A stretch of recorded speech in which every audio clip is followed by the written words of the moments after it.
Welcome to the Oak and Onion Board Game Podcast, where we discuss the modern board gaming hobby and other things we're currently nerding out about. I'm Chris. And I'm Joel. And we are here to remind you that whether across the country or across the table, the best things in life are enjoyed with friends. On today's special bonus episode, we'll take a look at the nominees for Board Game Geek's Golden Geek Awards. We'll share our picks and predict what we think will win. But first, a quick check-in. Joel, how are you today? I'm doing pretty good, Chris. That's good. I am, as we have talked about previously, I am excited about the approach to the end of the school year. But for me, I teach a couple of senior classes, and our school, the seniors get off at the end of this week. And Oh, so I wow. have a month where I have a couple of periods back in my day, and they're doing like an internship or service project or something for this last month. And so I am really counting down the hours to the end of this week. But I bet you are. yeah, that'll be really nice, which is good because I've got about a thousand other things on my plate right now. So Nice. how are you doing, Chris? I'm good, man. I'm tired at the moment, but I'm good. One fun thing, me and my childhood best friend went to an OU softball game last week. Um, they played Oklahoma State, which is the big in-state rival, and Yeah. they call it Bedlam, and they had it at the Hall of Fame Stadium in Oklahoma City.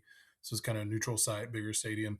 We lost. We played horrible, but my friend and I had a great time just hanging out and catching up on life and eating some good food before the game and getting to watch some college softball. So That's pretty wish we good. could have won, but we had a fun night regardless. So Yeah. I haven't been to too many softball games, but I feel like, every baseball game I go to, at a certain point, I guess I'm not invested enough to be like, oh, this is so exciting. I'm just like, I like being in the stadium. yeah, It's that's nice to fair. just chill and hang out. There's a good vibe in a baseball stadium, if you ask me. Yeah, it depends on who's playing for me. Like I feel like that for sure, unless it's one of my teams. I love going to OU softball games. Yeah. It's so much fun, and it helps Yeah. that they're usually winning and doing really well, except for last time I went. So that's beside the point. Hey, real quick before we get into the Golden Geek stuff, what are one or two things that you've been enjoying lately? Movies, TV, games? Just a couple quick hits here. Yeah, we have been deep into season 2 of The Pit. Have you been watching Okay. The Pit at all? I have not. I've seen a ton of stuff about it. It is Oh, getting advertised like crazy.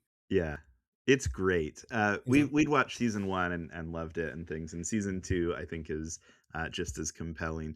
We were talking about it last night, and I think the reason that it's so enjoyable. I'm not usually that like keen on medical shows or anything like that. It's not like Sure. a genre that I'm like, oh, gotta watch it. But there's something about, I think they're doing two things really well. Number one, like when you see professionals who are good at what they do, right? Mhm. Like that's always satisfying. Doesn't totally matter what the profession is. And the doctors in this are like really good at what they do, right? And so it's interesting and all that kind of stuff. And what I've heard, I don't know if this is true, but what I've heard is that it is a very, very medically accurate show that like doctors will watch it, emergency room doctors, and be like, oh yeah, that's kind of how it goes. So that's kind of That cool. that's rare, I'm sure. But the other thing is that like you want healthcare professionals to be like them, right? Like Yeah. they there's always of course behind the scenes drama and things going on a little bit, but like when they deal with patients, they are like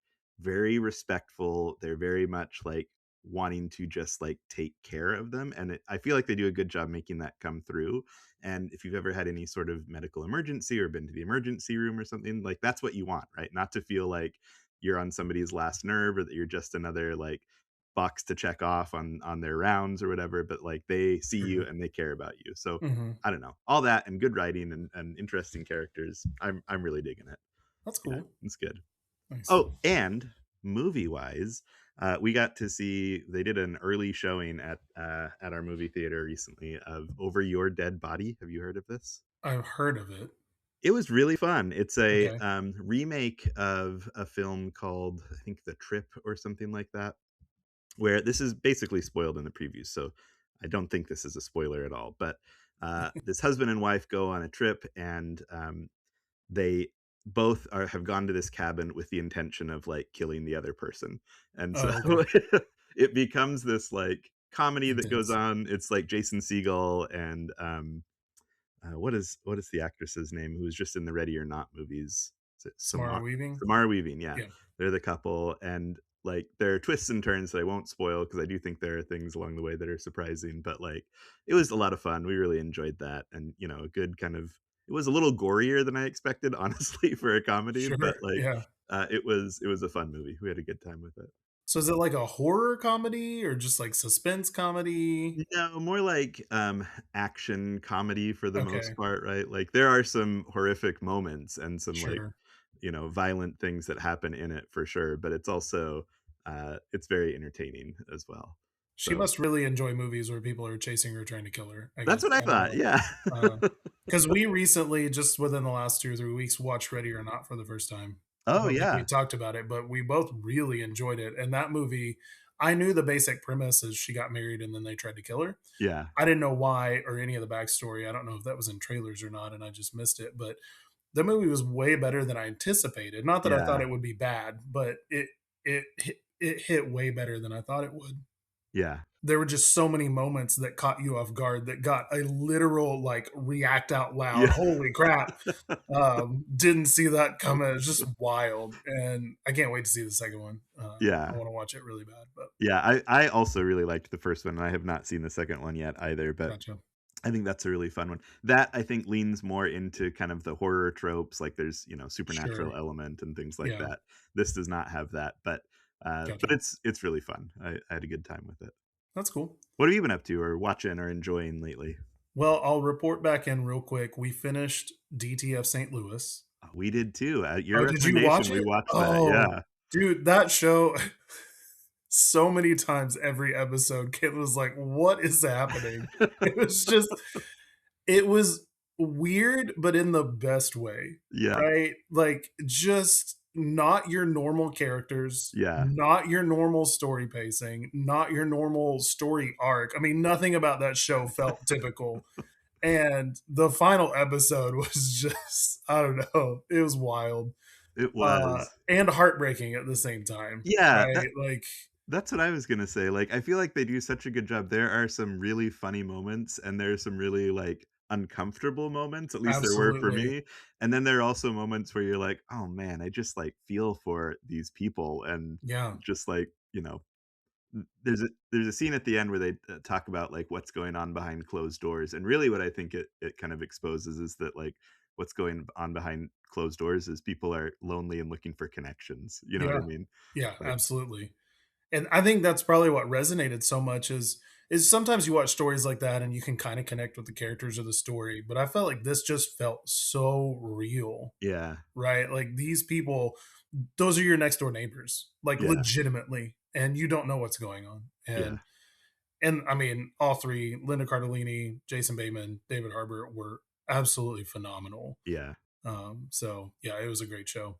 And yet Uh, it's one I don't know if I would recommend to a lot of people, like, I yeah, know my sister listens to this podcast. I don't know if I would recommend it to my sister, you know? So, well, uh, yeah, it's interesting for sure. there are some things that pop up on the screen that might turn a lot of people off.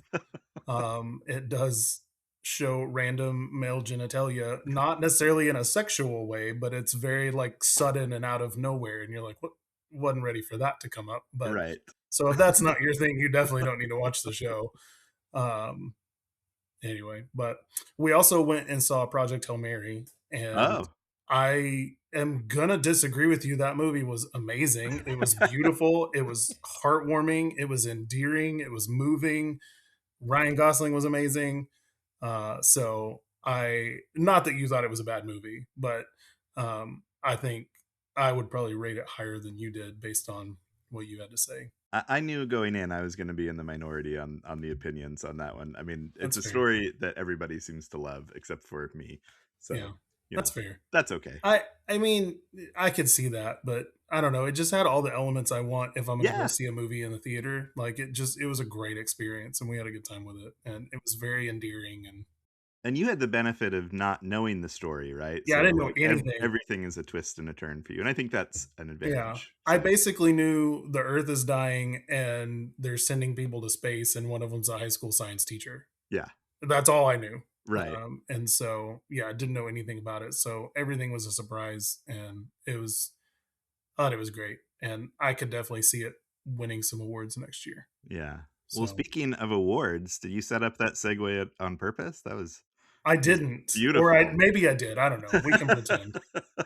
Well, let's get into it. Let's look at the BGG Golden Geek nominees for the best games of 2025, and we'll see what we think should be winning awards for next year. How's that sound? That sounds great to me.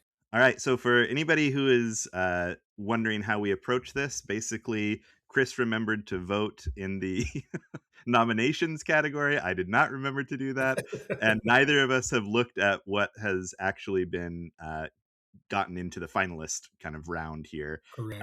And so this is going to be our reactions to these, and then, as Chris said in the intro, what we each kind of want to win, what we think will win, even if that's something different than what we want to win, and if we have thoughts about something that's maybe missing, we might throw some of those in as well. Anything to add there, Chris? I'll just say if you're listening or watching on YouTube, sound off in the comments. What do you want to win? What do you think will win? What do you think's missing from the final nominations?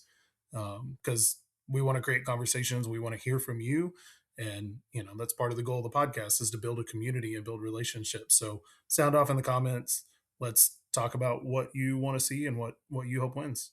Great call. That sounds good. All right. So without further ado, should we jump into? We haven't even talked about how to do this. Maybe we'll each take a category and kind of go Sure. through the nominees and then just open conversation. Yeah, that sounds good. All right. So the first category listed here is two-player games, and these are the nominees: Azul Duel, Duel for Cardia, Everdell Duo, Flamecraft Duels. I'm sensing a theme here in the Yeah, titles. a lot of Uh, duel. Iliad, Star Trek Captain's Chair, Star Wars Battle of Hoth, Tag Team, Toy Battle, and Zenith. Those are some solid options, Yeah, except for there's like two of them.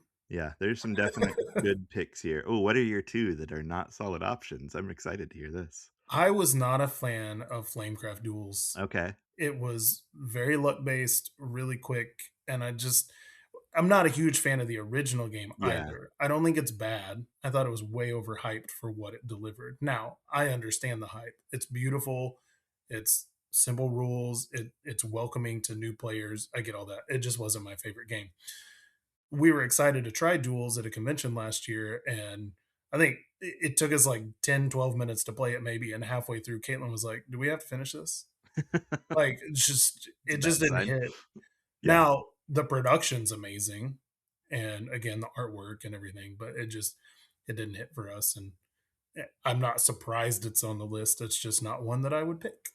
I will tell you, we had a similar reaction to Everdell Duo. It was one Okay, that we just did. We enjoy the original Everdell and many of its expansions, and every other version of Everdell has not quite captured that same magic for us. And so that was when we played through once. And there's kind of a campaignish type thing you can do with it. And interesting. I asked Amelia, and she was like, "Do you want to keep going?" Or I asked if she wanted to keep going, and she was like, "No." So we basically played it. We played it twice to make sure. The first time we played it was at a convention to make sure it wasn't just like burnout from the convention. Sure. But the second time we were like, yeah, no, this we'd rather just say play the regular Everdell. Yeah, and you mentioned something that's interesting. Nothing has captured the magic of the original for you. I'm wondering if this would be the magic we need in Everdell Yeah, maybe because so. it didn't hit as well for us as it does for most people. Again, it's a beautiful game. I think it's a great game. We just every time we played it, it was like I would rather be playing something else right now, and we ended up selling it. So Right. Yeah. I'm intrigued by Everdell Duo. Now I haven't played it. Let's see, there are three games on this list that I haven't played yet. That's one of them. The Star Trek Captain's Chair and Tag Team. I've heard amazing things about Tag Team, but we haven't tried it yet. I don't know anything about Star Trek Captain's Chair. That's good. Between the two of us, we've played all of these because the three I have not played are Azul Duel, Duel for Cardia, and Flamecraft Duels. Okay, And the others I've played at least on BGA, if not yeah. on in person. Which So Duel for Cardia is on BGA, and Ken and I played a game of that. I thought you and I did, but I guess we didn't. we have not. Ken and I played a game. It was fine. Yeah. It was okay. Yeah. Okay, so what would get your pick out of these? Is it 10 games? So yeah, this is Man, this is a tough one. There are 2 that I would be really 3 that I'd be really neck and neck for, and that's Star Trek Captain's Chair, Star Wars Battle of Hoth, and Tag Team. Okay. They're all very, very different. My personal pick would probably be Trek Captain's Chair. I've been on a Star Trek kick lately, Yep. and this is a really, interesting, I feel like, deck builder, that I continually want to play more of. And it's unfortunately the longest game by far on this list. And so I have not played it as many times as I would like to. I've only played it a handful of times, I think 3 times at this point. Yeah. Um, but I just find it a really fascinating system, and I'm really excited to see the expansions and things like that. The ones I've played with my wife, Star Wars Battle of Hoth and Tag Team, I think are both up there, but probably Tag Team would take it for me. Okay. As much as I love Battle of Hoth, and I really do enjoy it, I have found Tag Team to always be a little bit more kind of exciting. So that's probably uh, my second choice, I would say. But those would I be my gotcha. top 3. How about you? What's your number 1? Or 2 Um, or 3 if you wanna yeah, choose I right was away. gonna do the same thing as you. I think it's kinda tough. I would like to give them all another play to decide closer together. Zenith is really good. It felt different and the theme's cool. Toy Battle is fantastic, and, like you said, Battle of Hoth is great. My only ma it's not really a gripe. My only thing with Battle of Hoth, though, is it's really just a retheme of Yeah. Memoir 44, so does it deserve might not be the best word, but does it deserve to be up for a game of the year considering it's not really a new game, it's just a new theme pasted onto an old game? Yeah, I think that's a fair question, You right? know, it I don't know. I don't know how I feel about that, but that's just a question I'm wondering as I see it on this list. I think I probably am maybe leaning toyed toward Toy Toyed. Battle. um, just because of the variation that comes in the game with all the different maps and just how quick and fun the game felt. Yeah. So I think that would probably get my pick. Iliad's also a great game. I don't think it was my favorite two-player game of last year, but it's a great game. If you get the chance to try it, I recommend it. So, Yeah, I liked Iliad also. What of these do you think will be the winner here? mm, Your pick is Toy Battle. My pick is Star Trek Captain's Share. I don't think Star Trek Captain's Share has the mass appeal that the other ones do. I don't think it will be the winner, yeah, personally. Do you have one that I you think will? I could see half of these winning. Yeah, Um, just the sheer hype of Azul as a system, as Everdell as a line of games, and Flamecraft. I think any of those three could easily win without yeah, a doubt. Toy Battle and Tag Team also have been really hyped up and have a huge following. I think it's probably going to be one of those five. Now that's a cheap answer because that's half of the half of the nominees, but um, I would lean. Those are going to be kind of the top half of the vote receivers, in my opinion. yeah. Is there one that you're gonna put your money on here so we can go back later and compare who got the best Yeah, the predictions? hard thing is who's voting for these because if they're more in depth gamers, I don't think Flamecraft Duels will win Right. because of how simple and quick and easy of a game it is. But if enough people that love Flamecraft vote, it could easily win. Um, I'm gonna, ooh, I'm gonna predict Doi Battle. Yeah. Yeah, I'm gonna I go out think on a limb there. I think that's a good prediction. I'm struggling between a couple of the same ones you are. Toy Battle and Tag Team, I feel like are had both like mass appeal, easy to get a hold of, fairly easy to get a hold of, and had big BGA presences. So I Mhm. think those are definitely good possibilities. Since you said Toy Battle, I'll go with Tag Team as the Okay, one that I think will win. just to be different. All Just to right. be different. Yeah. Okay. Now, are we putting any stakes in this? Like, if one of us beats the other one out, is it, what are we have just bragging rights here, and I can make fun of you on the next podcast? I mean, that would happen anyway, so, Hey, po it's usually the other possibly. way around. Thank you very much. I know, sometimes I listen to the podcast and I'm like, "Man, I sound like such a bully," but it's all good-natured fun, right? I'm So nothing but sweet to you, Joel. Nobody read our text messages where I get constantly. I also meant to, in our banter section, just update everybody. If you listen to the last episode, I want everybody to know that I took Joel's marriage advice to heart, and our marriage has never been better in the last weeks. So if you find yourself in a spat with your spouse, reach out to Joel for some advice and let him help heal your relationship. That could be a podcast segment, right? Advice from Joel. Oh man. Is All there right. anything on the list before we move on, that you think is missing? Um Gosh, I'm trying to remember what other two-player games. I feel like the two-player category was the one I nominated the least amount of games for.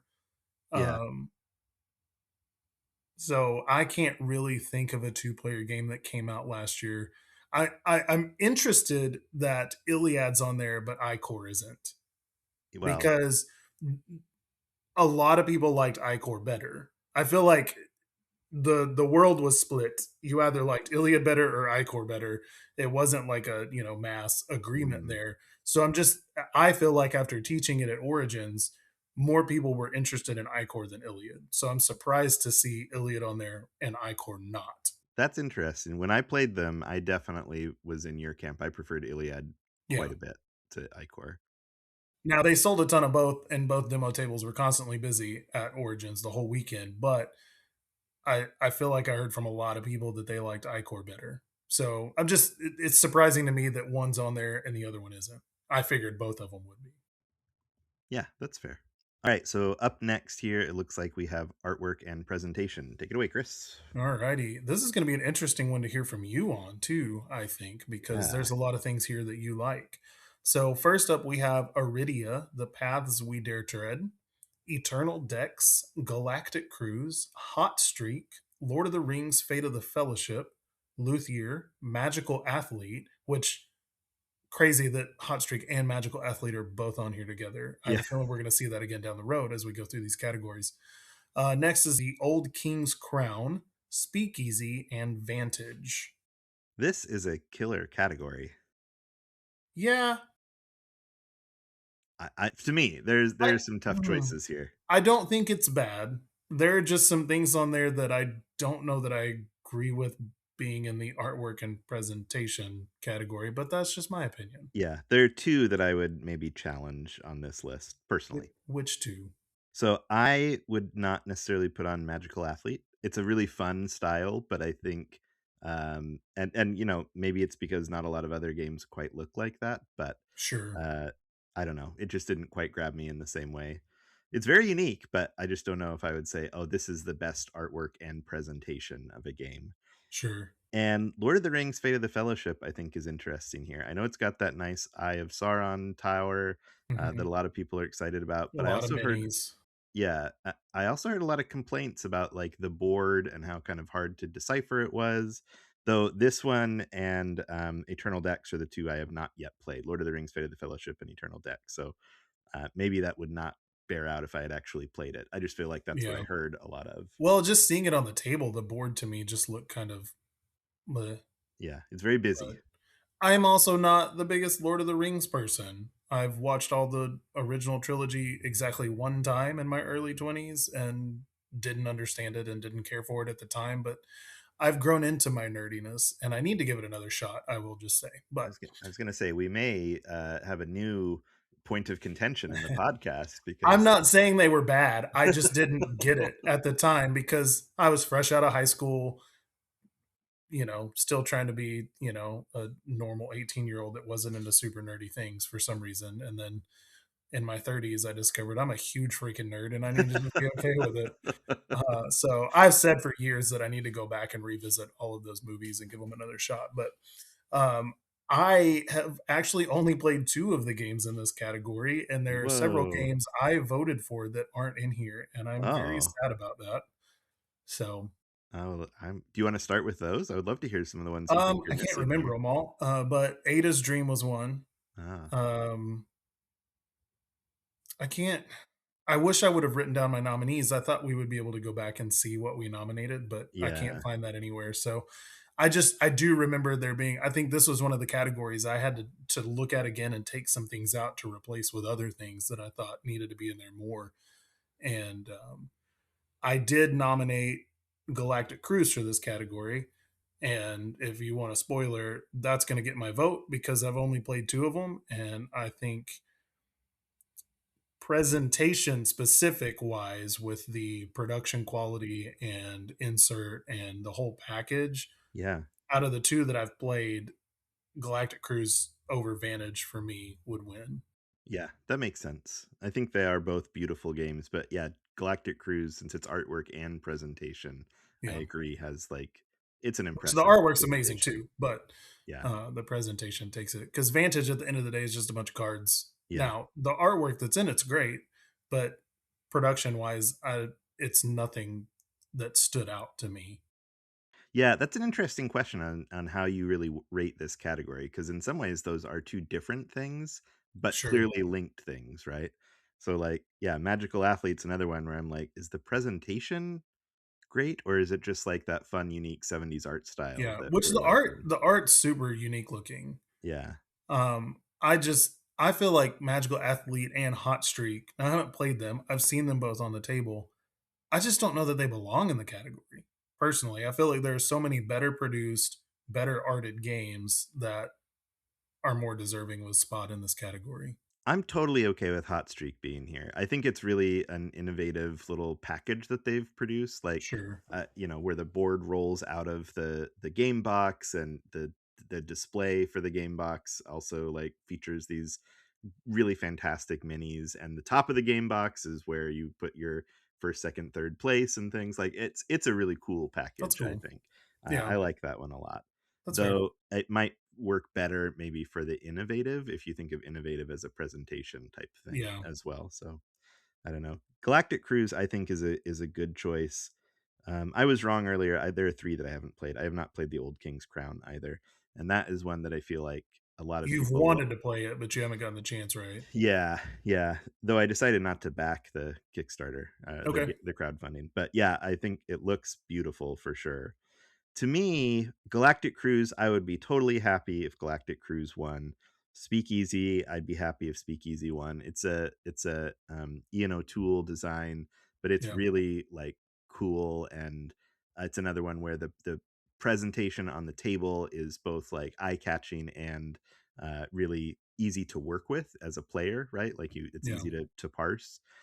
I think I'm gonna go with Iridia, The Paths We Dare Tread. You know Yeah. that I love this game, I and had a feeling that's what you were gonna say. when I think presentation, like the little punch out boxes to reveal what kind of enemy you're fighting, I've never seen that before in a game.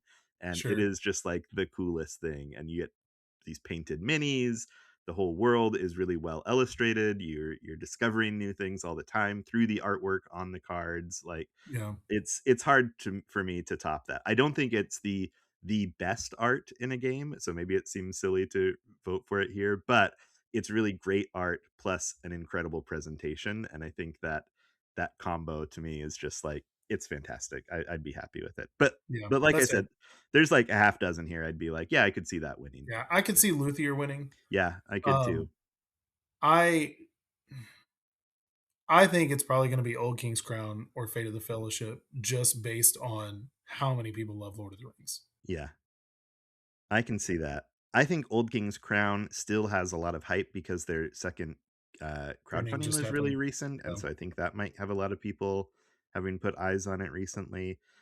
And I think Galactic Cruise is still got a lot of buzz, still and hot. Yeah. yeah, still has a lot of things. So to me, it's between those two.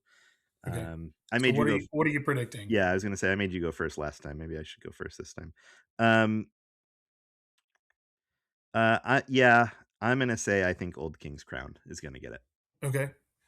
Um, Which I'm gonna be you're welcome to vote for the same thing. I know I realize I stole your thunder there a little bit. no, you're fine. I'm okay with that. I'm actually gonna predict that Galactic Cruise will win, and I'm just gonna double down on my own pick there. Ah, I think that's great. I think that works. Moving on to the next category, we've got Best Cooperative Game. Joel, take us away. All right. We've got Iridia, The Paths We Dare Tread, once again. Core of Discovery, a game set in the world of Manifest Destiny. The Elder Scrolls, Betrayal of the Second Era. Eternal Decks, Lord of the Rings, Fate of the Fellowship. Nemesis Retaliation. Regicide Legacy. Take Time. Unmatched Adventures, Teenage Mutant Ninja Turtles, and Vantage. This is another category I'm severely lacking in. I've played one of these, Oh, wow. and it's Vantage because we talked about it already. I've played 5 of them. Okay. Yeah. So what are your I don't really have a lot of thoughts just based on the fact that I haven't played a lot of these games. Um, Now Yeah. I've played Regicide, the original game. Right. I've heard Regicide Legacy is really cool. Yeah. I'm hoping when Kyle's here next month for my birthday, we'll get to play that. Oh, nice. But so what are some of your thoughts on the nominees here? So I've also played regular Regicide, but not Legacy. I played regular Nemesis, but not Retaliation. The ones I have played are Vantage, Take Time, Elder Scrolls, Core of Discovery, and Iridia. And honestly, I think they're all pretty great cooperative games. They're doing a lot of different kinds of mechanisms in terms of Hmm. cooperation, and so it's hard to say one has a severe advantage for me over the other. Um, Again, a couple of these I'm more interested to see in other categories maybe than just cooperative. Sure. I think I think here's what I'm gonna go with. I'm gonna give you both my pick and what I think will win at the same time here, because I think Take Time is going to win, and I think Take Time should win. Because the one thing it has going for it that I think the other games don't is that it is very accessible in terms of price. And Hmm. so it is a cooperative experience that like anybody can have. I think the game is like $30, right? Maybe Yeah. it's 35 or something like that, but it is not expensive at all. And it is one of those games that like just continues to like every time I play it, I'm like, oh, let's play another round because I want to get just a little bit more. I think we can solve it this time, Yeah. right? And Like it's if pretty we, quick, isn't it? yeah, it's very fast, right? A hand is 2 minutes, right? Basically, depends on how much time everybody is thinking, but Yeah. it's the gameplay in between that I think is so good. So there's a lot of things on here. I wouldn't be surprised. Like honestly, I probably should pick Fate of the Fellowship to win because I know that has had huge buzz. Yeah. But I just wonder if the accessibility of Take Time might give it the edge here. Yeah. I wouldn't be surprised if that one as well. Um, I don't know that I can vote in the category just because I've only played one game and I don't know that I would vote for it anyway. Yeah, Um, I would I probably I'm gonna guess that Take Time will win, but my pick is gonna be Fate of the Fellowship just because of the buzz of the game and Lord of the Rings and everything all together. So okay. So we've got the same guess to win, but you've got Fate of the Fellowship as your personal pick. Is that right? well, no, Or other no. way? I'm saying I'm not gonna vote. Oh, I'm got it. guessing that Fate of the Fellowship will win, but I'm agreeing with you that I think Take Time should based on what I know of the game. Gotcha. Okay, yeah, that makes sense. Yeah, I'll be interested to see what happens with this category. I honestly, of all the ones I have played, I think I would not be disappointed for any of them to win. So Yeah. it's And just I've heard amazing things about pretty much everything on here. So I think any of them could win. yeah, Uh, Unmatched Adventures is one that at some point I would like to try, and the me Ninja Turtles too. version appeals to me. Yeah. I didn't love Unmatched Mm, as just a game system, same. but I would be interested to try the cooperative version of it to see if that changes anything for me. Yeah, I went through a phase where I collected a whole bunch of unmatched, and then every time I sat down to play, I was like, I kind of feel like it's a little bit plays out the same, even though these characters play differently. Like, Yeah, so, but I think maybe that co-op element might bring it back into what I'm looking for a little bit sure. more. Yep. Cool. Good picks. All right. It looks like we've got expansions up next here. Which is going to Board be game another, yeah, it's expansion. going to be another category that I'm lacking in experience in. Um, Yeah, I've only played a couple of these so far. And so I'll go through the list. We've got Castle Combo Out of the Oubliette. Is that how you're supposed to say that? Oh, Oubliette? that sounds good. I'm not sure if Yeah. it's that sounded very correct to have Yeah. I the mean, French yeah, oubliette. Oubliette. Yeah. I took French for Oh, three there you go. semesters in college. It's okay. Uh, then we've got Clink Catacombs Underworld, Dune Imperium Bloodlines, Earth Abundance, Heat Tunnel Vision, The Lord of the Rings Duel for Middle Earth Allies, Lost Runes of Arnak, Twisted Paths, Sea Salt and Paper, Extra Pepper, SETI, Space Agencies, Wormspan, Dragon Academy. So, some solid options that I have played exactly one of, Oh, which one? and that is the Sea Salt and Paper Extra Pepper expansion. And I would feel confident voting for that because I really like what it adds to the game. Okay. What does it add? I've not played that one So before. it adds a pack of cards that aren't actually part of the deck. So Extra Salt just added some extra cards that go into the deck. Extra Pepper has kind of it's not really an event deck, but it kind of functions the same. Each round you'll have one card face up, and somebody is going to get that card at the end of the round based on the card. Sometimes it'll go to whoever had the least points or whoever had the most points. And if it goes to whoever had the least points, as long as they have that card in front of them, it gives them some sort of boost. Mm, So typically you win the game if you have four mermaids. There's one that lets you win the game if you have three mermaids. yeah. Um, if you get the card by having the most points from the round, it gives you a little bit of a hindrance. Not enough to make it like game breaking, but enough that it gives people that aren't doing as well a potential chance to catch up a little bit. Now, the interesting twist there is you can have one of those cards in front of you. And at the end of a hand, if you don't satisfy that card anymore by having the most or the least most points, you have to discard it. Oh, So you interesting. only get to have it, only get to have it. That applies to the one with the least amount of points because it's good for you. You only get to keep it if you still satisfy that condition. And if there's a hand where you would maybe get a second one, you have to choose one of them. All right, you wanna And hear so, something funny about this expansion? what's that? Your description has made me realize that I am in the middle of a game with this expansion in it. On BGA? Yeah, one of I my did, friends set it up, and I'm like, "What is this? I'm not quite sure what these cards are, how they that's work," funny. and yeah, Yeah, so now I understand. Oh, this is yeah. good to know. I think that one's really cool. That was a smash hit at Gen Con when it released last year and sold out real fast and had a lot of really sad people all weekend at the Pansasaurus booth. So, Well, I've only played the 2 of 3 of these, well, now that I've played Sea Salt and Paper, Extra Pepper, 3 of these, and I have 3 of these that are sitting on my shelf to play, so that's a little bit of a bummer. okay. But the ones I've played are the Castle Combo expansion, Heat Tunnel Vision, and as I said, Sea Salt and Paper. So I don't know that I'm a real expert in this category either. Interesting. I'm Um, surprised you haven't played the SETI expansion yet I know, that is one of or the the ones Heat that is expansion. no, the Heat I have, that's Oh, the you did say Heat. I'm yeah. sorry. And I've got another Heat expansion I'm trying to get to the table right now. But yeah, I'm sure SETI space agencies will be great because I love SETI. We just have not Yeah. had a chance to pull it back out yet. And I like Wormspan quite a bit, and I've heard good things about Dragon Academy. Um, Well, I hate dragons, so that right, one's not for me. known fact on the podcast. Chris hates dragons. Yes, it's going to be our second T-shirt that we get I love after these callbacks that we're generating. Uh, after Span Fan. yeah. Chris hates dragons. Yeah, so I don't know. I don't have real strong feelings in this category. I the ones that I've played are all good expansions. I think they add Yeah. interesting things to it. We just played Castle Combo's expansion this past week, and I actually really enjoyed it. I thought it added just one perfect little wrinkle to the game. Yeah.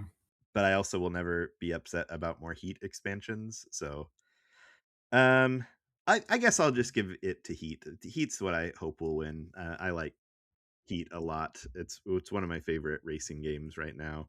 Maybe my Okay. favorite racing game total right now. But what do I think will win? I don't know. Let's say SETI Space Agencies. I'd Okay. like to keep that game in the. I don't think this will actually win, but I'm going to give it my vote for I will think it win. could. I think it has a good chance because I know there's a lot of SETI fans out there. I'm gonna predict that Dune Imperium Bloodlines will Mm, win. I think that's a good pick.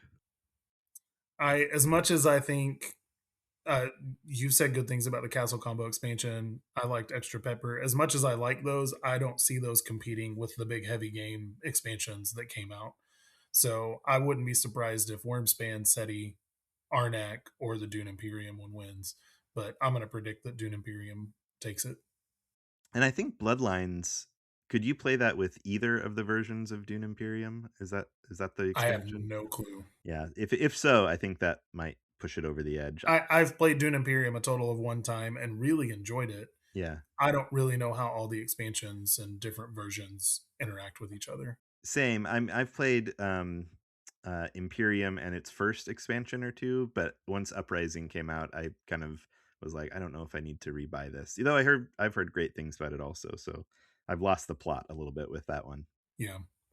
Well, I think Caitlin and I played it at two players and we really enjoyed it. But then I've seen other people playing it and heard how mean it can get. And I'm like, I don't know that I want to explore that with more players and Right. other people that I know would play it in a mean way. Yeah. Because we had a good time with it. And we blocked each other and kept each other from doing certain things as you're supposed to in the game, but we didn't play it in like a mean fighty way that it sounds like is really what a lot of people enjoy about the game offering. And Right. so that makes me think that maybe it's not really for us in the long run, but I don't know. I'd happily play it again because we really enjoyed it. Yeah. Next time we're at a convention together, maybe we'll give it a shot. Yeah, that'd be good. All right, should we go on to the next category? Yeah, next up we've got innovative. Why don't you read off the list of games here? Okay, here we go. Iridia, The Paths We Dare Tread, Core of Discovery, a game set in the world of Manifest Destiny, Eternal Decks, Hot Streak, Lightspeed Arena, Molly House, Moon Colony Bloodbath, The Old King's Crown, Tag Team, and Vantage. I like a lot of the games on this list, and there is one game I have never even heard of. And that's Lightspeed Arena. Yes, it I'm is. guessing, yeah. Do you Yeah, know yeah. that one? I don't. I feel like I've seen the name somewhere, but I don't know much about it. I've heard amazing things about Molly House, Yeah, me too. and the theme sounds really interesting, Yeah. and that's probably one that I'm gonna get to play next month when Kyle's here because he Oh, has it and he's nice. gonna bring it with him. Oh, I'm excited to hear about that one because that's been on my radar. I'm really intrigued by that.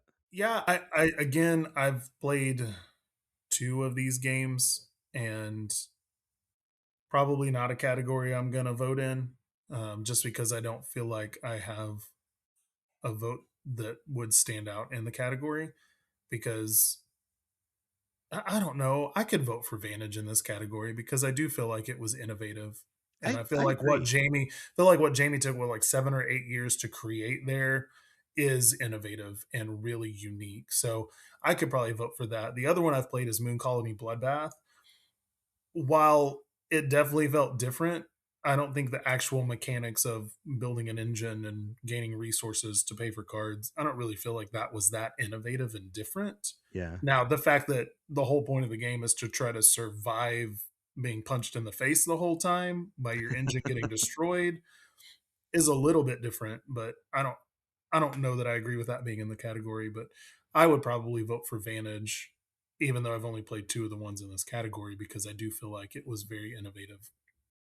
I like Moon Colony Bloodbath, and I do think it's innovative. I think it's clever in its way that you're like constructing this shared deck together that is, trying to defeat you and things. I do think Mhm. it's interesting, but I don't think it has my vote. I think my vote is going to have to be for Core of Discovery for Okay. this one. It is just really unique. I've never seen a game quite like it. And talking to the developers of the game and things, like originally they wanted to do it as like a scratch off game where you were Okay. discovering and scratching things off, and then they were like, and I recognize that 10 figured out a way to do scratch off and stuff, but like Yeah, mass production, that's going to be kind of hard to do, and they figured out a way absolutely. to make that same effect with these like a sheet that slides into this holder basically, and you kind of open these little doorways basically to see what's underneath. And by doing it that way, they've like one, the game comes with a ton of different maps that you can explore, so it's not like you're just going to be playing the same maps over and over again, but they're also like publishing maps on their website that you can just print and put Mm, into the that's game cool. and things like that. So I think the whole package is really innovative and interesting and stuff like that. And based on a comic that I really enjoy also. And so, I Yeah. to me, I think that's one of the things that I feel like I've never seen another game do quite in the same way. Okay. Interesting. I'm surprised you didn't pick Iridia again there. I mean, I Because almost it did. sounds it sounds like it from what you said a minute ago, offers some very innovative different mechanics and options as well. It definitely does. Yeah, and again, Iridia, I would be happy if it won for cooperative. I'd be happy if it won for art and innovation. I'd be happy if it won for this category. But I think Core of Discovery is like just one. I like off the page games a lot, and Yeah. they're always have a unique take on what they're doing. And I thought that was just one that I would love to see get a little bit more attention and things because I Yeah, think it's really absolutely. clever. Yeah, I feel like they're one of those companies that fans of their games love their games, but they don't get the hype that a lot of other games get. Yeah. And they all look really cool. I've only played one time, but Do you have a different vote for what you think will win? Because I can tell you what I think is going to win. I'm gonna predict Hot Streak wins. That's me too. Yeah. And we'll Oh, we're actually pick gonna the pick the same. same thing this time. Yeah. I think it is innovative. Like I said, that little rollout mat and the Yeah, betting instead of actually trying to control a racer, you're just I know there's, Camel Up and other games that you've bet and stuff like that, but uh also just the way that you build the have you played Hot Streak yet? I haven't. Oh man, you got to play it. It's really fun. The way that there's a little bit of public information, and then everybody gets to add a card into this deck, so you don't quite know how it's going to play out. Gotcha. It's really fun, and it is clever. I hear really good things about it. We just haven't had a chance to play it. Let's meet up. We'll bring it. Yeah, let's do it. Yeah, All come right, down for my birthday, cool. I'll be there. and we'll play. Maybe Origins. Maybe if we go to Origins, Maybe, yeah, that'd be fun. yeah. All right, let's move on. Party game. Party game. This is something that we don't tend to play a lot of party games, Oh so I'm yeah, not gonna have a lot of input on this list. But we've got alibis, which, if you haven't heard, is from All Play. Not one of their most talked about games, but yeah. I'm uh, surprised actually a little bit to see it on mhm. this list. We've got barbecues. We've got brick like this, La Quinta, Quinta. I don't know. Quinta? My I'm not Spanish sure. is lacking. Uh, hits. You took French. We I learned took that French. just a Well, I little took bit two years of Spanish in high school, but that was longer ago. Uh, and those letter combinations are not one that I'm super familiar with. ago. We're gonna go with La Quinta. We'll say it like that. Hitster Rock Bob. It's a weird name. Hot Streak, Lightspeed Arena, Magical Athlete, Take Time, and Wine Cellar, which I'm surprised to see on this list. I don't disagree with it based on player count and simple rule set, but I don't know that I would consider it a party game. Yeah, that's But interesting. it's a game that I would bring out in a large group of people because it offers more of what we like in a large group game than most typical party games offer. Yeah, this is a weird category to me. I'm Yeah. not totally sure about all of these. There's only a couple that I've actually played here. I've played I don't know if Hitster Rock Bob, which again, weird name, is connected to Hitster, which I played for the first time a couple months ago and was like, oh, this Okay. is kind of fun. It's just like a, try and identify the song type of game. Sure. Uh, and Yeah, Wine Cellar, I haven't played it yet, but I didn't really think of it as a party game quite so much. Yeah. I mean, it plays up to 8 players, so I feel like player count wise, it's super quick, Alright. simple rule set. I'm gonna vote for it because I love the game and it's the only one on the list I've played. I'm still gonna predict that Hot Streak wins this category though. Yeah, I think that's a good possibility here. I'm gonna say I think Magical Athlete is going to win, though I don't really know. These 2 have been head to head every time anybody brings up party games or that Yeah. kinda thing lately. And it's wild they're from the same publisher, I know. and they've been like 2 of the hottest, pun intended, games of the year. It's wild to me.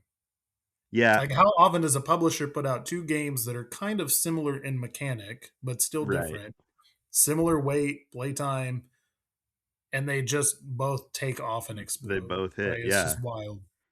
I'm gonna give Hot Streak my vote, but I think Magical Athlete is maybe the slightly better party game. It's a little bit easier to play with more people, Okay. non-gamers. The rules are pick a character, okay, roll a die, do its action. That's it, right? Gotcha. But it is very fun and entertaining. So I'll give that the win for party game, Okay. even though I voted for Hot Streak, thought Hot Streak would win most innovative. So Gotcha.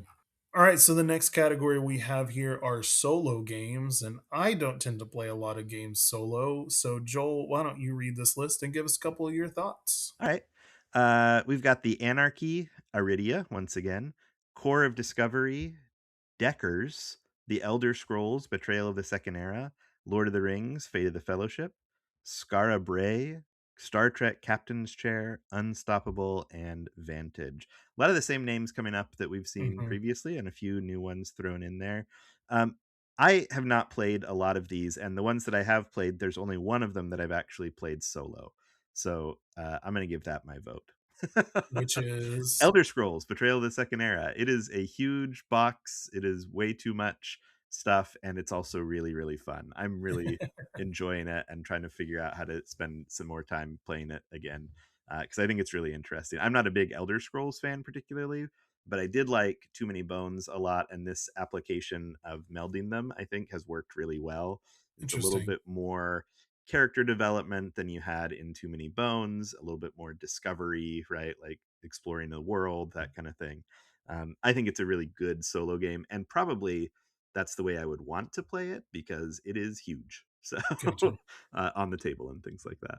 Yeah. Have you played any of these? I played Vantage, and Oh, I right. could see it being a great solo experience, and it would be one that I might try to explore solo if I Yeah. wanted to own it, just because I feel like you could just turn on some music in the background and just work through a story by yourself, Yeah. and, if you had the capability of leaving it set up on a table, you could just play it for 30 minutes and then come back to it the next night.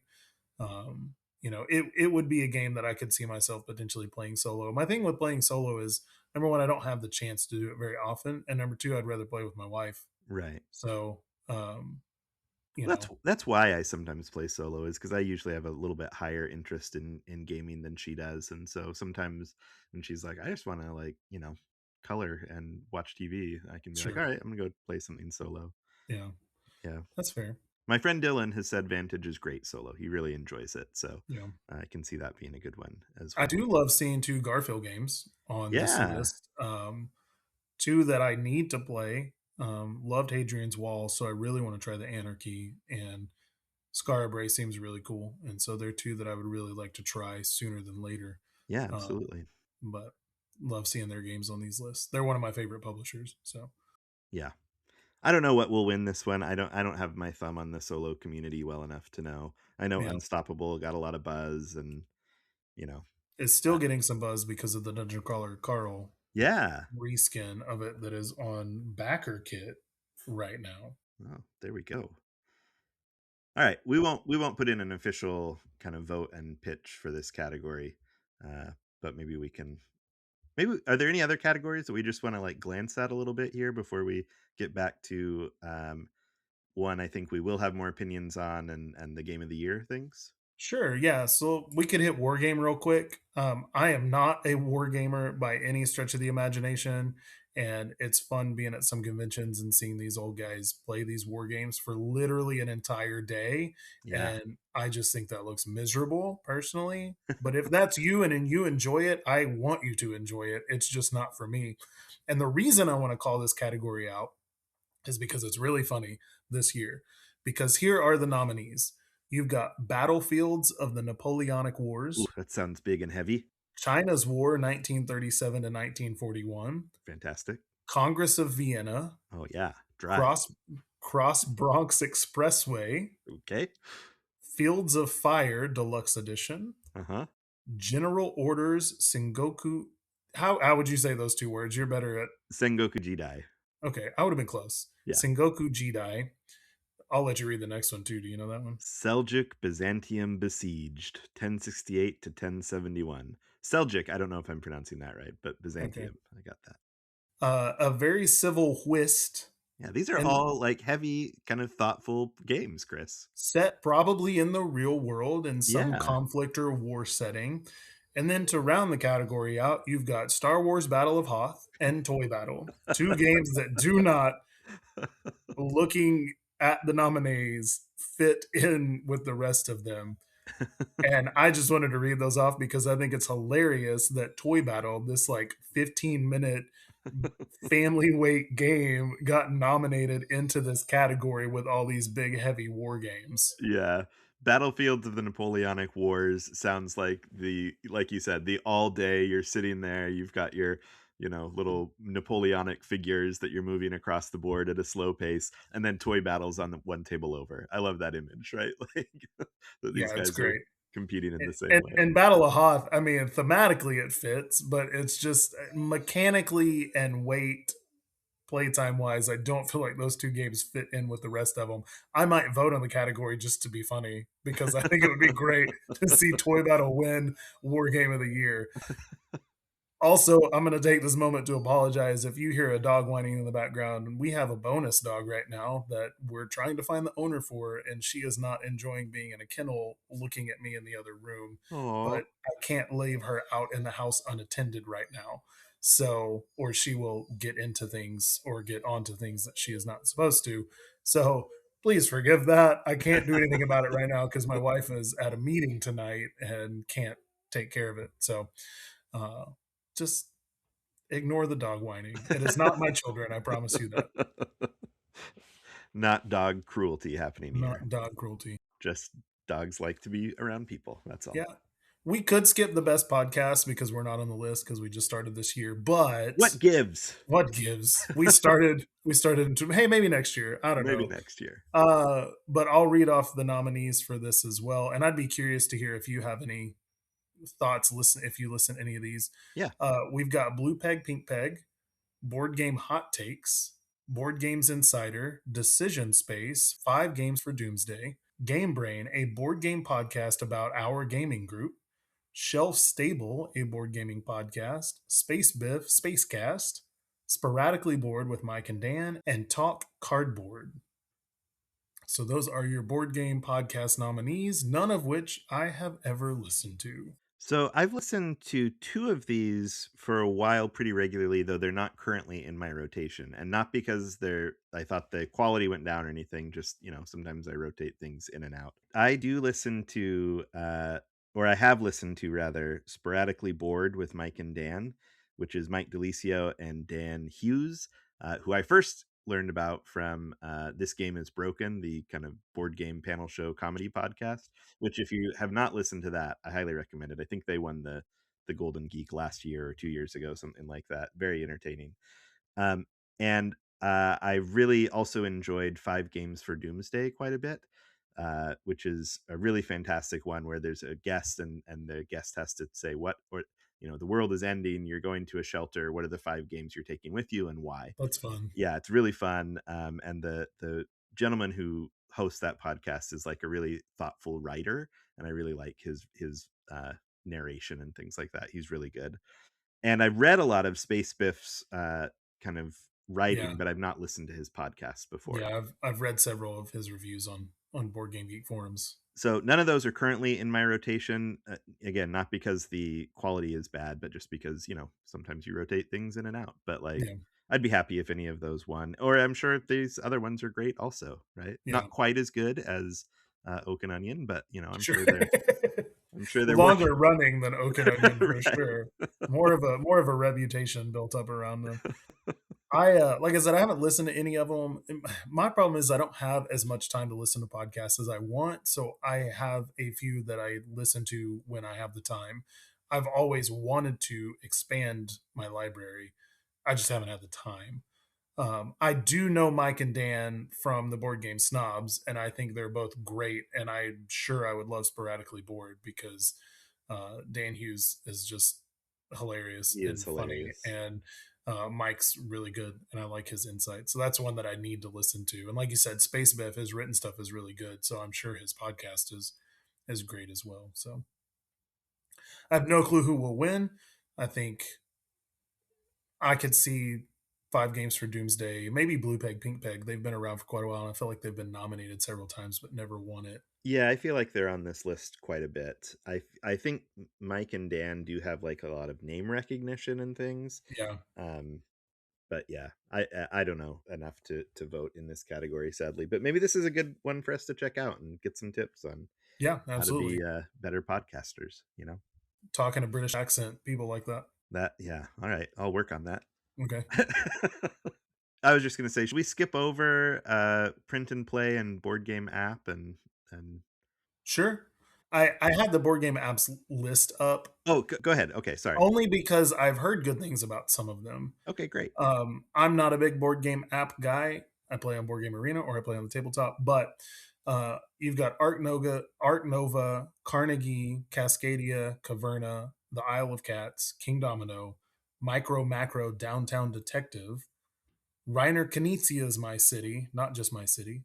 It is Reiner Knizia's My City, Space Corp, and Watergate.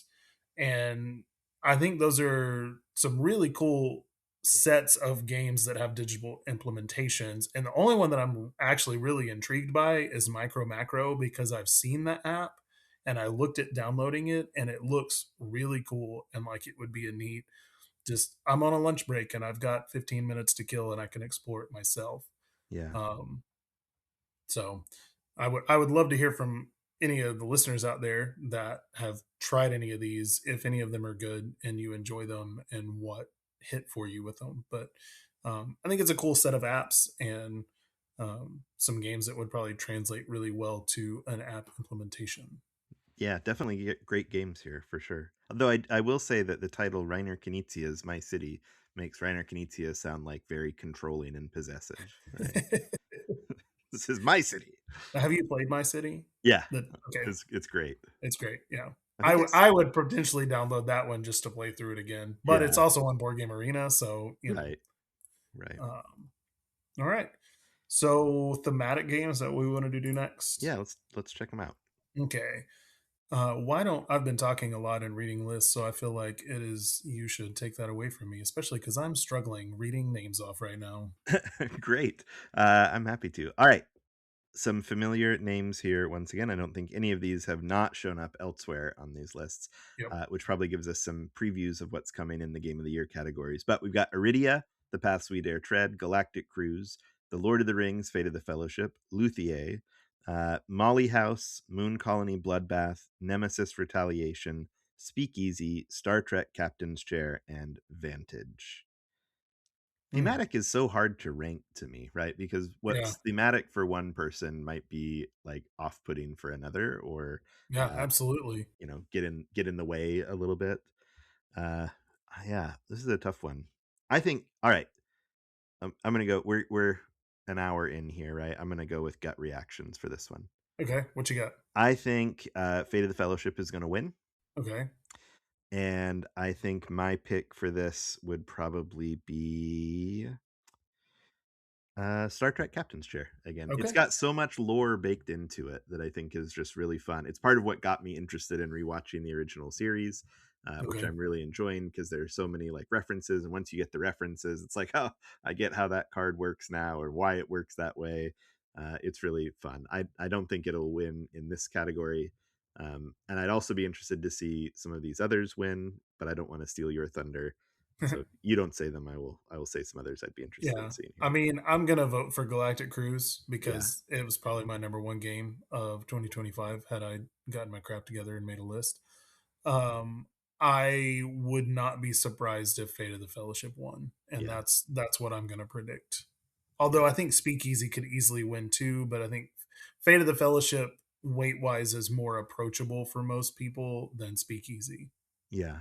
Yeah, Because I I think feel like that's the right. amount of people that would play Fate of the Fellowship is way higher than the amount of people that would play Speakeasy. And I think that's one of the challenges with the Golden Geek Awards, right? It's like if people have played your game, they're more likely to vote for your game. And so some of the Hmm. like more niche or heavy games don't always do quite as well. And that's the same reason like I've heard really wonderful things about Molly House and its kind of theme implementation, and this question of like, are you going to turn on the community and like turn people into the cops and all that kind of Yeah, stuff. which I uh didn't know anything about that yeah. until I looked it up because I was like, "What is this game even about?" And I was like, "Wow, that's a really cool historical setting that is kind of heartbreaking and really dark." Yeah. But I'm excited to try it. Yeah, I am too. I think it looks really interesting for people who have not heard maybe of Molly House, because I don't think it's got quite the name recognition that some of these others do for maybe more casual players. Again, it's basically um, I, just the description from BGG is players take the role of gender-defined Mollies of early 18th century London, throw grand masquerades and cruise back alleys while evading moralistic constables who seek to destroy your community. Be careful, there may even be informers in your midst, right? And so it's basically about queer communities in the like 18th century and things in London, and trying to like create a community while also being ostracized, and Hmm. they're the Potentially arrested and arrested, right? The lifestyle being illegal and all that kind of thing. So I think that's a really fascinating theme, and I would just love to see more games that are exploring like different communities and different historical elements than just war games and things like that. yeah, And I think right. that's pretty cool. Let's wrap up then with our last few categories here. The game of the year contenders. All How's that right. sound? Good. Do we want to go in light to medium, light to heavy, or do we want to go backwards and do heavy first and then Oh, light last? good question. Let's do medium last, Okay, because that I feel like that's kind of the where you and I generally sit the most, is like the medium game. sure. Maybe is that Yeah, accurate? I mean, I kind of all over the place these days, Me but too. sure. Me too. But I uh, like that. Let's break the norms and yeah. not follow the normal recipe. All right. Let's start with heavy then. Let's do it. We'll do heavy, light, then medium. All right. Here we go. All right, so the heavy nominees are Ada's Dream, Iridia, The Paths We Dare Tread, The Elder Scrolls, Betrayal of the Second Era, Galactic Cruise, Luthier, I said that wrong the first time, and you said it correct, I think, last time, Molly House, The Old King's Crown, Speakeasy, Star Trek Captain's Chair, and Sweetlands. Hearing you describe Star Trek Captain's Chair, I did not think it would be heavy. It is. It's Okay. very heavy. It Yeah. didn't sound like it the way you explained it, but I was kind of surprised to see it on this list. But No, it definitely is. There's multi-use cards, and there's a lot of things to consider, multiple ways to win, and you've kind of got to build it around your deck and your cards, and even like who's your first your who's your I'm forgetting the term right now, but like anyway, there's different ways to build it that there's a lot to think about with every play, and you only have so many actions per turn, so you're trying to gotcha. combo things. It's heavy. Okay. So, what stands out to you on this list? Is Well, there anything you wish was on the list that isn't? that's a great question. I mean, these are some of my favorite heavy plays here for sure. Speakeasy being here is definitely a winner. Galactic Cruise is great.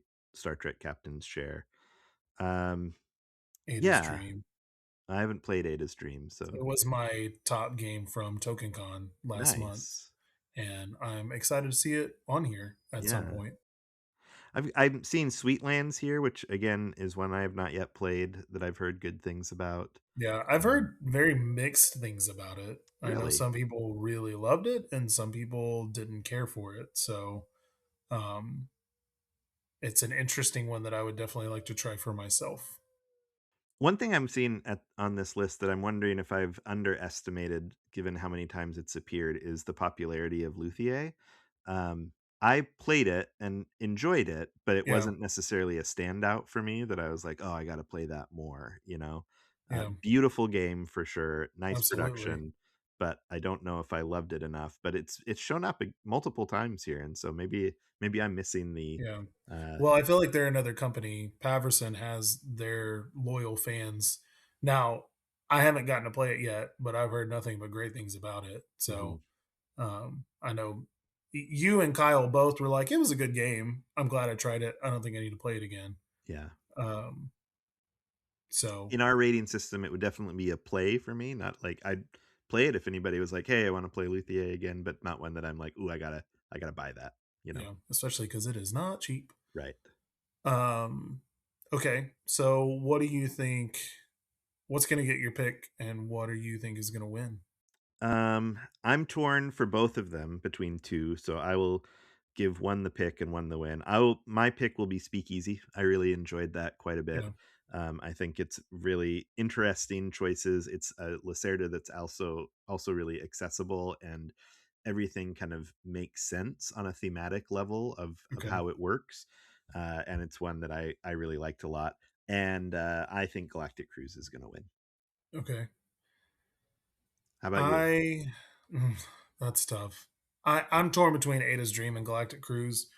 Ada's Dream has the recency bias of I played it just a few weeks ago. But Galactic Cruise, like I said, was my favorite game, new to me in 2025. So I I'm gonna go with Galactic Cruise for my vote, and I'm gonna say I think it will also win. Great. So So though just pointing out here, Chris, that you have now given your pick to Galactic Cruise 3 times. I probably nominated it for all three of those categories Yeah, too. I have predicted that it would. Oh, I just predicted once that it will win, but you've predicted twice that it will win. I mean, I think that's a sign. We both of us Yeah, really like that game. yeah, it's fantastic. Yeah, again, I would not be sad to see it win any of the categories it was nominated for. All right, jumping down to light games here. Yep, We've got Duel for Cardia, Flamecraft Duels, Flip Tunes, The Hobbit There and Back Again, Hot Streak, Magical Athlete, Railroad Tiles, Star Wars Battle of Hoth, Take Time, and Toy Battle. Oof. I'm Those. just gonna say I'm very disappointed in this Oh, list of light games, and there are a lot of games I nominated. This was another category that I had to take some out to put some others in, yeah. and I there might be one game that I nominated that made the finals. Really? Yeah. Wow. What's missing here for you? I wanted Wine Cellar on there. Yep. I think it was probably my light game of the year in 2025. Fantastic game. Um, I'm struggling to remember the others. I don't remember. Yeah. I again, I nominated 10 for the category, and I can't remember if I nominated Flip Tunes, or if it was one that I was going to nominate but had to take off to fit something else in there. Sure. Um, I also don't know that I agree with Battle of Hoth being rated light. I know it's not super rules heavy, but I don't know. I don't feel like I don't know. I'm just kind of sad. I don't know most of the I haven't played most of these games, so I can't say whether they're good or not. But it's just there were a lot of games that I feel like deserve to be on this finals list that didn't make it, and it kind Yeah. of bums me out. So Yeah, I get that. Well, from what is here, do you have any picks that you would go for, or is it too different from what you were hoping to see? No, I mean I can definitely see. I wouldn't be surprised if Hot Streak won. Okay. Um, in fact, I'm gonna make that my prediction. I think I would probably vote for either Toy Battle or Flip Tunes. I think Toy Battle is the better game, but I think I would give my vote to Flip Tunes just because it was so much fun and it was way better than I expected it to be. I think we are aligned here. Ooh, Flip Tunes is also going to get my vote for light game of mind the year. Yep. meld. Um, yeah, I think Flip Tunes is super fun. I love how like fast and light it is. I have played it multiple times over the course of the year, and it remains fun, right? Even though there's Yeah, a limited card set there, it's still always a different play. Really like it a lot. I don't think it has the uh, fan appeal though that something like Hot Streak does, yeah, absolutely. and I think again, Hot Streak or Magical Athlete, I could see either one of them winning it. But since Magical Athlete actually has been around for a while, I think Hot Streak will take it. Yep. All right, last category here, medium weight. We'll see if I was correct that this is a category we have a lot in, and I think I was incorrect looking at this list right I wow. Okay. Uh I have not played a lot of these games. Here is your medium game of the year nominees for the Golden Geek Awards. You've got the Druids of Idora, Eternal Dex, Finspan, Formaggio, Lord of the Rings Fate of the Fellowship, yet again, Moon Colony Bloodbath, Sanctuary, Scarabray, Vantage, and Zenith. Wow. Okay. That is a Um, different list than I would have expected. I agree. I hmm. Interesting here, though, for these Game of the Year lists that I feel like we're seeing a lot of games that didn't appear anywhere else. Druids of Adora, Finspan, Formaggio, Sanctuary, right? Like those weren't Yeah. on any other lists, which Yeah, is I mean, we've interesting. seen Moon Colony a few times. We've seen Fate of the Fellowship about 5 times and Vantage about 5 times. So I'm not surprised those are on here. Right. Zenith is interesting. Um, I think it's a solid game. I guess it is a little bit more complex than most of the two-player games that were in that category. Yeah, But I don't think of it as a medium game though. I would think yeah, of it as a lighter game. yeah. So, Well, and that's some people's gripes with the Golden Geek Awards is they don't agree with the weights on these three final categories. yeah. Is, to some people a medium game could be heavy because it they don't play a lot of them. But then you have the people that play the big heavies all the time and they're like, "Oh, this game isn't that complicated. It could be in the medium category when it's rated a 4." It's like, "No, dude, Yeah. that's a heavy game." And I think, on the flip side, to us that play medium and heavier games on a regular basis, some that are on the light end of the medium rating feel like they could be in the light category. So it's tough because it's all man ranked, and Or woman. man is in the gender neutral mankind. I was gonna correct myself there because I was thinking humankind and man came out. I'm sorry, that's not what I meant to say. Um, but just in the human, there's a huge human element to the ratings and rankings in the Board Game Geek system. Yeah. Therefore, it's going to translate into how the nominees and the awards play out. And that's a lot of people's issues with the awards as a whole. And I see those issues. I don't disagree with them. I think people make a bigger deal out of them than needs to be made, but that's just my opinion. Yeah, I agree. All right. Well, I expected to have played a lot more than I have from this category. Yeah, same. There's at least 3 that I have not played. Well, I guess that's not terrible. Uh, I've played three, so this is not the list that I would probably have put together myself, though. That's all I'll say. again, I feel like the games that I nominated are severely missing from this list. I do believe I'd nominated Finspan, Yeah. so I'm glad to see that on here because it's better than Wormspan. Fish are greater than dragons, Joel. The only person ever to hold that opinion, I think. But I'm just teasing. I have a student. This is a side story here. I have a student who loves fishing, and I frequently have to tell him to like put away his Bass Pro Shop catalog that he's just gotten out and is reading on his desk. And he was telling me the other day about how he can't keep track of any of his papers. He just puts them in his bag, and then they get squished at the bottom of his bag. So I was like, "What you need to do is fold your papers and put them in the Bass Pro Shop catalog because There you you go. never lose that thing." So That's great. Fantastic. all right. I'm sad that I don't have stronger opinions about this category. Having, you Yeah. know, even if I have played 6 or 7 of them.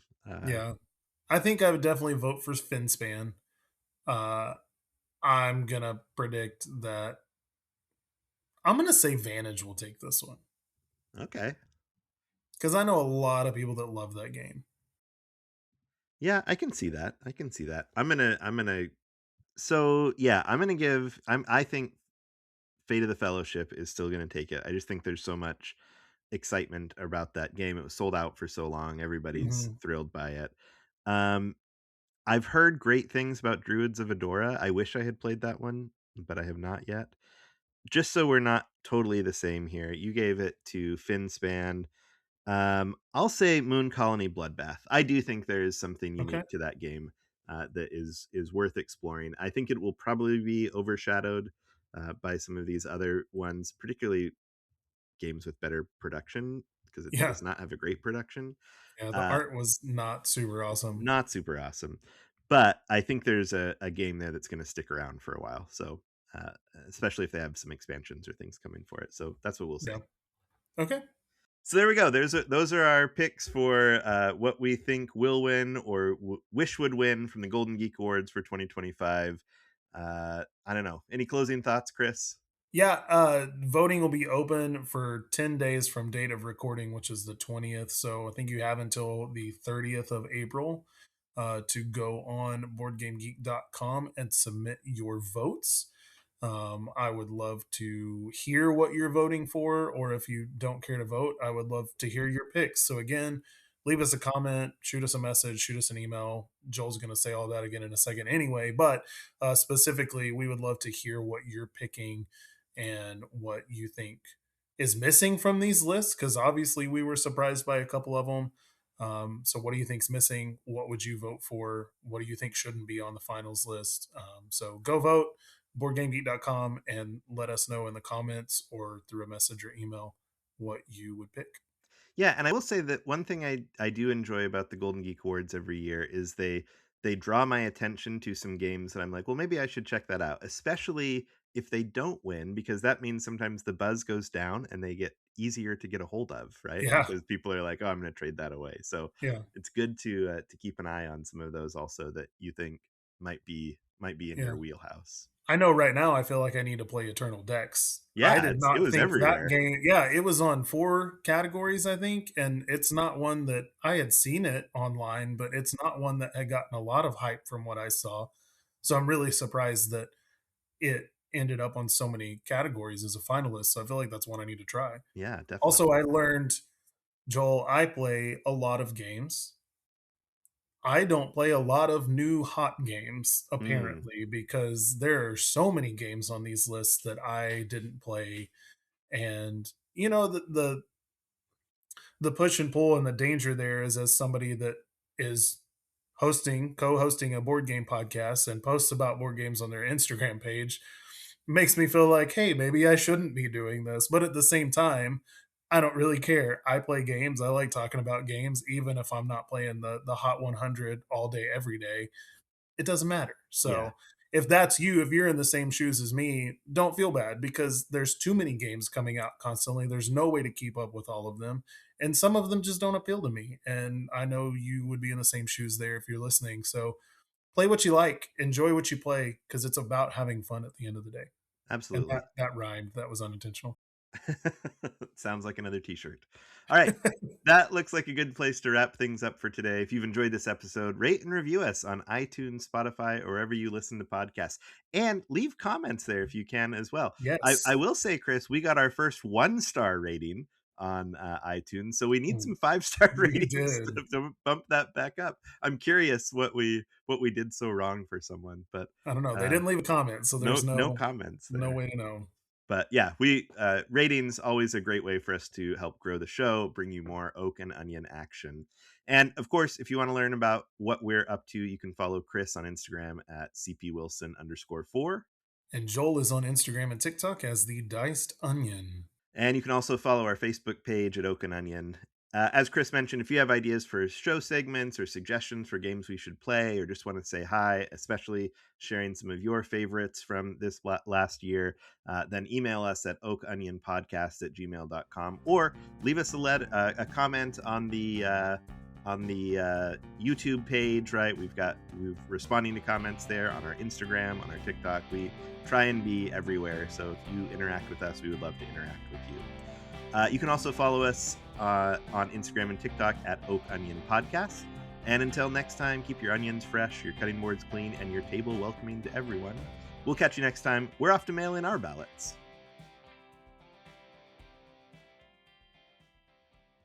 Hey, we're under an hour. I know. I was so excited. Pause for just 1 second here. Okay. Sea salt and paper, extra pepper. And Hot Street, just Pause for Joel to type. updating our list here. 5 games for Doomsday, and talk car. What's the what's the board game podcast where they do the games? Why am I brain?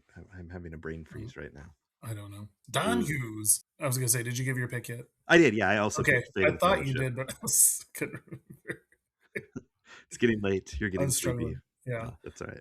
you can't And see me making hand motions at you right now. there we Sweet. go. Sorry, I, I Well, froze. there we go. I froze up. What are we saying? Okay. Uh, Yeah.